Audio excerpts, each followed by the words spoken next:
Hi friends, welcome back to my channel Jaswin జెసిక. అందరూ ఎలా ఉన్నారండి? నేనైతే చాలా బాగున్నాను. మీరందరూ కూడా బాగుండాలని మనస్ఫూర్తిగా కోరుకుంటున్నా. మరో మంచి వీడియోతో మీ ముందుకైతే వచ్చేసానండి. ఈ వీడియో అయితే మీ అందరికీ చాలా బాగా నచ్చుతుంది, యూజ్ అవుతుంది కూడా. మనకైతే వారాహిదేవి నవరాత్రులు అయితే స్టార్ట్ అయ్యాయి కదండి. వారాహిదేవి నవరాత్రులనే గుప్త నవరాత్రులు అంటారు. వారాహిదేవి నవరాత్రులు చివరి 3 రోజులు పూజ చేసుకున్న చాలా మంచిదండి. అయితే చాలామంది 9 రోజులు కూడా పూజ చేసుకుంటూ ఉంటారు. కొంతమంది మేము ఇప్పటిదాకా అసలు పూజ చేసుకోలేదు అనుకునే వాళ్ళు ఈ విధంగా సింపుల్గా పూజా మందిరంలోనే అమ్మవారి పూజను అయితే చేసుకోవచ్చండి. లాస్ట్ 3 రోజులు చేసుకున్నా చాలా మంచిది, లేదా ఒక్కరోజు చేసుకున్నా చాలా చాలా మంచిదండి. అమ్మవారి అనుగ్రహం మన అందరిపైన ఉంటుంది. ఓం శ్రీ వారాహిదేవి నమః. అందరూ బాగుండాలి, అందులో మనం ఉండాలని అమ్మవారిని నేను ఎప్పుడూ కోరుకుంటా.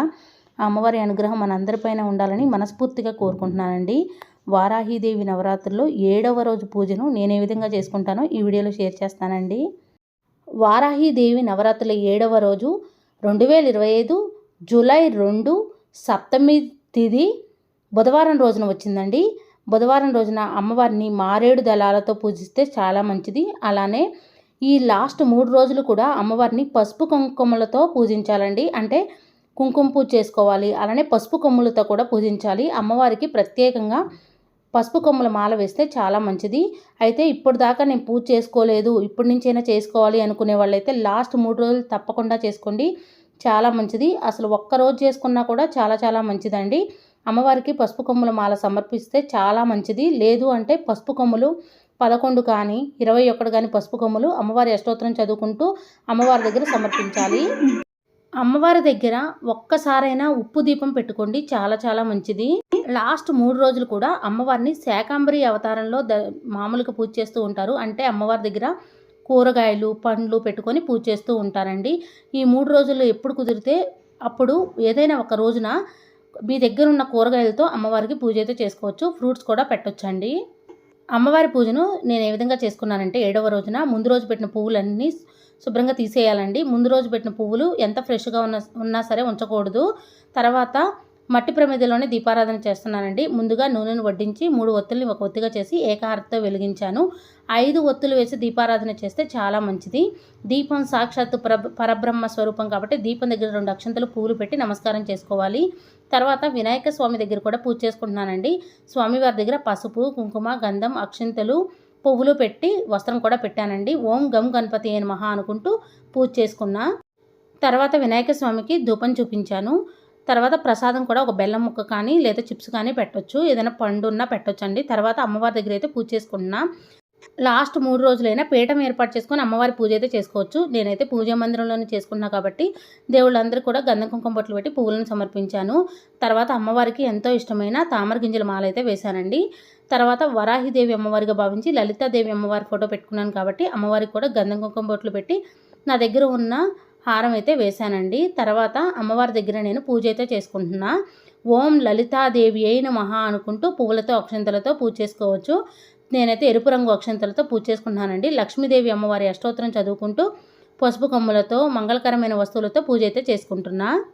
అమ్మవారి దగ్గర ఫస్ట్ రోజే నేను పసుపు కుంకుమలు నిండుగా పెట్టుకున్నానండి. ఇంకా ప్రతిరోజు మార్చే పని లేదు. అదే కనుక మీరు ఈ రోజు నుంచే పూజ చేసుకోవాలి అనుకుంటే ఇప్పుడైనా సరే పసుపు కుంకుమలు నిండుగా పెట్టుకోవచ్చు, మార్చే పని లేదండి. అమ్మవారి దగ్గర పంచగవ్య దీపం వెలిగించినా చాలా మంచిది. అంటే ఆవు పేడతో ఆవు పాలతో ఆవు పెరుగుతో ఆవు నెయ్యితో చేసిన పంచగవ్య దీపం ఉంటుంది కదండి, ఆ దీపాన్నైనా వెలిగించుకోవచ్చు. నా దగ్గర అయితే లేదండి, అందుకే నేను వెలిగించలేదు. మీ దగ్గర ఉంటే వెలిగించుకోండి. ఇక్కడ నేను ఉప్పు దీపం అయితే వెలిగించాను. ఓం శ్రీ వారాహిదేవి అయిన మహా అనుకుంటూ అమ్మవారి దగ్గర పసుపు కొమ్ములు అయితే సమర్పించాలి. వారాహిదేవి అమ్మవారి 12 నామాలు ఉంటాయి కదండి, ఆ 12 నామాలను ఫోన్లో వినుకుంటూ లేదా చదువుకుంటూ పువ్వులతో అక్షంతలతో మంగళకరమైన వస్తువులు చిట్టిగాజులతో గోమతి చక్రాలతో గవ్వలతో కూడా పూజ చేసుకోవచ్చు. 1 రూపీ కాయిన్స్తో కూడా పూజ చేసుకోవచ్చు అండి. నేనైతే వారాహిదేవి అమ్మవారి అష్టోత్తరం వినుకుంటూ పసుపు కొమ్ములతో చిట్టిగాజులతో పూజ చేసుకుంటున్నా. నవరాత్రులు అంటేనే చాలా విశేషమైన రోజులండి. నవరాత్రుల్లో అమ్మవారికి పసుపు కుంకుమలతో అలానే పసుపు కొమ్ములతో మంగళకరమైన వస్తువులతో పూజ చేస్తే చాలా చాలా మంచిది. మనం నిండు నూరేళ్ళు కూడా సుఖ సంతోషాలతో సౌభాగ్యంతో కలకల్లాడుతూ ఉంటామండి. పిల్లా పాపలతో హ్యాపీగా ఉంటాం. ఆ అమ్మవారి అనుగ్రహం మనకు తప్పకుండా ఉంటుంది. నా దగ్గర ఉన్న మంగళకరమైన వస్తువులు గవ్వలు కూడా పెట్టుకున్నాను. ఉప్పు దీపం వెలిగించడం వల్ల మన సంపద వృద్ధి చెందుతుంది. మన ఇంట్లో ఉన్న నెగిటివ్ ఎనర్జీ పోతుంది. మనకి ఐశ్వర్యం కలుగుతుంది. అయితే మనకేమైనా ఆర్థిక ఇబ్బందులు ఉన్నా తొలగిపోతాయండి. ఈరోజు నేను నా దగ్గర ఉన్న లక్ష్మీదేవి అమ్మవారి కాయిన్స్ ఉన్నాయండి. 108 కాయిన్స్ ఉన్నాయి. అయితే వారాహిదేవి అమ్మవారి అష్టోత్తరము, సహస్రనామము, లలిత సహస్రనామము, లక్ష్మీదేవి అమ్మవారి అష్టోత్తరం చదువుకుంటూ ఈ విధంగా కుంకుమార్చన అయితే చేసుకున్నానండి. అలానే లక్ష్మీదేవి అమ్మవారి కాయిన్స్తో కూడా పూజ అయితే చేసుకున్నా. కనకదార స్తోత్రం చదువుకున్నా చాలా మంచిది. లలిత సహస్రనామం చదువుకున్నా చాలా మంచిదండి. తప్పకుండా వారాహిదేవి అమ్మవారి అష్టోత్తరం, ద్వాదశ నామాలు అయితే చదువుకోవడం కానీ వినుకుంటూ కానీ పూజ అయితే చేసుకోవచ్చు. 1 రూపీ కాయిన్స్తో కూడా పూజ చేసుకోవచ్చు అండి. చాలా మంచిది. నేనైతే ఈ విధంగా సింపుల్గా పూజ అయితే చేసుకున్నా. మీ దగ్గర ఉన్న ఒకవేళ మంగళకరమైన వస్తువులు లేవనుకోండి, అమ్మవారికి కుంకుమార్చన చేసుకోండి. అలానే ఎరుపు రంగు అక్షింతలతో అలానే పువ్వులతో కూడా పూజ చేసుకోవచ్చు. 7వ రోజు, 8వ రోజు, 9వ రోజున అమ్మవారికి తప్పకుండా పసుపు కొమ్ములతో పూజ అయితే చేసుకోండి. పూజలో పెట్టిన పసుపు కొమ్ములు మళ్ళీ తిరిగి పూజ చేసుకోవచ్చు. నవరాత్రులు కంప్లీట్ అయిన తర్వాత మనం ముత్తైదులకి తాంబూలం ఇస్తూ ఉంటాం కదండి. ఆ తాంబూలంలో పెట్టి పసుపు కొమ్ము ఇవ్వచ్చు. అలా ఇచ్చినా చాలా మంచిదండి. లేదంటే పసుపు కొమ్ముల్ని దంచి మన మొహానికి కానీ సూత్రాలకు కానీ రాసుకోవచ్చు. కాళ్ళకు మాత్రం ఎట్టి పరిస్థితుల్లో రాసుకోకూడదు. అయితే గడపకు కూడా రాయొచ్చండి. పసుపు కొమ్ములతో పూజ చేసుకుంటే మాత్రం చాలా చాలా మంచిది. ప్రతి ఒక్కరు కూడా నవరాత్రుల్లో ఒక్క రోజైనా పసుపు కొమ్ములతో పూజ చేసుకోండి. కామాక్షి దీపాన్ని కూడా పెట్టుకోండి. కామాక్షి దీపం అంటే కోరికలు నెరవేర్చే దీపం అండి. కామాక్షి దీపం పెట్టుకున్న చాలా మంచిది. ఉప్పు దీపం ఎలా పెట్టుకోవాలంటే ఒక మట్టి ప్రమిద తీసుకొని మట్టి ప్రమిదకి అడుగున భాగంలో పసుపు రాయాలి. కుంకుమ బొట్లు కూడా పెట్టాలి. తర్వాత ఆ ప్రమిదలో 3 గుప్పెళ్ళ కల్లుప్పు వేయాలి నిండుగా. ఆ ఉప్పు మీద పసుపు, కుంకుమ వేసి మట్టి ప్రమిదలు పెట్టాలండి. 2 ప్రమిదలు పెట్టుకోవాలి. మనం దీపారాధన ఎలా చేస్తామో అలా 2 ప్రమిదలు పెట్టి ప్రమిదకు కూడా గంధ కుంకుమ బొట్లు పెట్టి నూనెను వడ్డించి 3 ఒత్తుల్ని ఒక ఒత్తిగా చేసి ఏకారతో కానీ అగరవత్తితో కానీ వెలిగించి దీపం దగ్గర 2 అక్షంతలు పువ్వులు పెట్టి నమస్కారం చేసుకోవాలి. అమ్మవారికి ప్రతిరోజు తప్పకుండా పానకం అయితే ప్రసాదంగా పెట్టాలి. నేనైతే డ్రై ఫ్రూట్స్ పెట్టానండి. అలానే మా పిల్లల బర్త్డే అని చెప్పేసి చాక్లెట్స్ తెచ్చాము ఆ రోజున. అందుకే అమ్మవారి దగ్గర నేను పెట్టాను. మీరు కావాలంటే క్యారెట్లు పెట్టొచ్చు, పెరుగన్నం పెట్టొచ్చు, లేదా గారెలు, దద్దోజనం ఇలాంటివి పెట్టొచ్చు. మనం ఇంట్లో వండుకునే అన్నం ఉంటుంది కదా, నిండుకున్న అన్నం కూడా అమ్మవారికి మహానైవేద్యంగా పెట్టొచ్చు. భూమిలో పండినవి ఏవైనా సరే ప్రసాదంగా అమ్మవారికి పెట్టొచ్చు. ఇప్పటిదాకా ఎవరైనా పూజ చేసుకోకపోతే మన ఛానల్లో వారాహిదేవి అమ్మవారికి సంబంధించిన పూజలు ఉన్నాయండి. ఈ దీపం ఈ రోజే వెలిగించుకోవాలి అని రూల్ ఏం లేదు. అమ్మవారి దగ్గర వెలిగించుకుంటే చాలా మంచిది. అలానే అమ్మవారికి మారేడు దళాలతో పూజిస్తే చాలా మంచిదండి. మారేడు దళాలతో అమ్మవారి పూజ ఎలా చేయాలో కూడా వీడియో ఉంది, చూడండి. లాస్ట్ 3 రోజులైనా సరే అమ్మవారికి పూజ చేసుకోవడానికి ట్రై చేయండి. కనీసం ఒక్క రోజైనా చేసుకొని ఆ అమ్మవారికి అనుగ్రహాన్ని పొందండి.